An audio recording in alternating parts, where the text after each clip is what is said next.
Andrew. I'm just curious how you got started in volleyball. I know that you played back in the days. I'm just wondering how you got into that and then how that led to your coaching career. Yeah, so for me, I played soccer for 12 years competitively. And then in high school, I found an after school club that was boys volleyball. And after being a part of that club for a year during my sophomore year, we decided to go to the Board of Education and pitch starting a varsity boys team at my high school. We got very lucky that the night that we were pitching our idea was the same night our crew team, which was started a year before, was being honored for their successful first season. So after our pitch, we're expecting all this pushback and questions, and they basically said, "You're approved.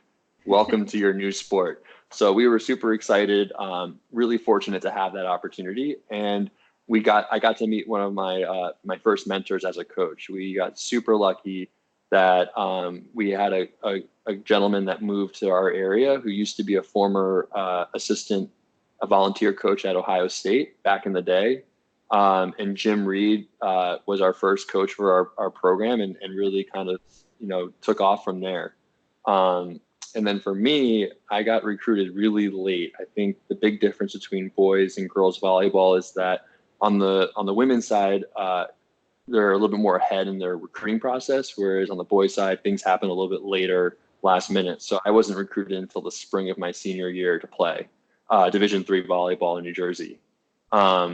And then I actually, believe it or not, didn't go to college for coaching. I studied digital filmmaking. So I got my BA in communication arts. And while I was playing, unfortunately, after like my freshman going into sophomore year, I got hurt and I had to step away. And when I stepped away from the game is when I started to coach.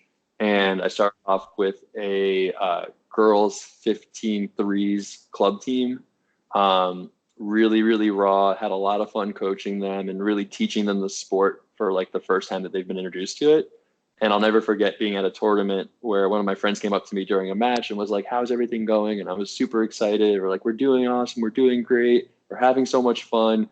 And behind me, one of our players, when the whistle was blown to serve, decided to toss the ball 20 feet in front of her and run into a jump serve from the 10-foot line, where she then spiked the ball straight down.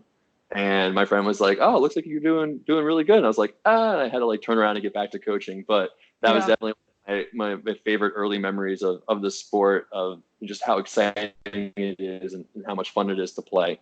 And then kind of from there, I started taking on more coaching opportunities while I was still in high school or college. While I was still in college, I started coaching the boys varsity team that I was a member of back at my high school. So now by my senior year, when I was healthy again, I was in class in the morning. I was at my high school boys varsity practice in the afternoon. I then went to my college men's practice where I was playing. And then at night, I had my girls club practice twice a week. Wow. So, I was a big believer in like the 1,000-hour rule, that the more you can coach, the better you can get at it. And just being able to take the different perspectives of the teams that I was coaching and the different levels and genders, and being able to kind of give and take from each one of them and learn something from each other. So that was a really awesome opportunity. And then right after I graduated, I was coaching a girls' high school team. And then I had an opportunity to start coaching Division I women's volleyball as a head coach at 23. And it was an amazing opportunity. And the team before I got there was 0-33 the year before. So I actually got hired at the end of their preseason. So they didn't get to have a chance to have a preseason. And I met the whole entire team on the bus on our first ride, on their first trip to their tournament for the Wow. year. So that was an unbelievable experience, but it taught me so much about coaching, because you could pretty much try anything that you thought would work. You could take so many different types of risks because of the fact that you were building success. Success wasn't there yet. And it was amazing to kind of see how I was able to get them to invest their time in their academics, because it was a level playing field for them.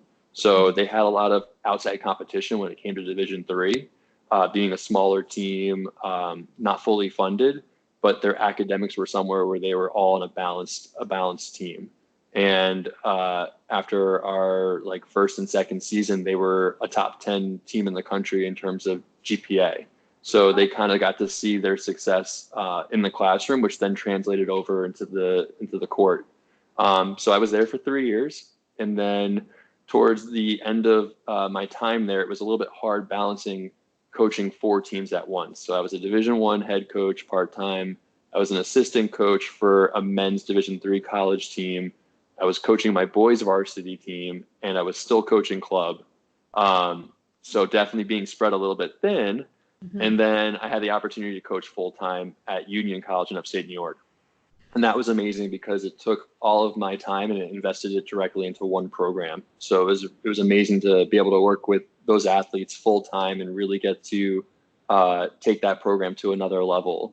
And again, also learning about a team uh, by seeing what their previous coach was like. They had a really good program, and their coach went on to do really big things after their stop there, and being able to see how they built culture was something that you also get to learn and kind of tailor it to your style. But I was there for 3 years and had an amazing time there. And then I had an opportunity to come close to home, which was super exciting to be able to come to New York City and coach at NYU.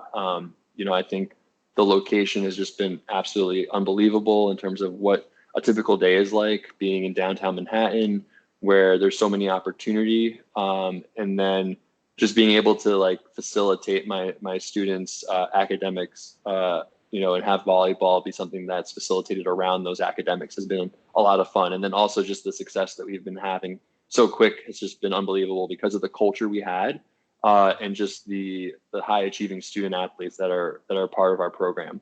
So for me, it's been a tremendous like 9 years of coaching so far, but it's been super exciting to see where it's taken me. And as a Division III athlete myself, I find myself really excited to be in this realm, especially coaching at such a high level of Division III, where you see players that aren't having to sacrifice one over the other, and they're getting that perfect balance of really good academics and really amazing volleyball. So it's been an exciting journey. Nice. Well, that sounds super amazing. Congratulations to you for taking it to that next level. And you're right, it's very unique to be a head coach at such a young age. So that's very cool that you've been able to continue to knock that out and keep working hard there.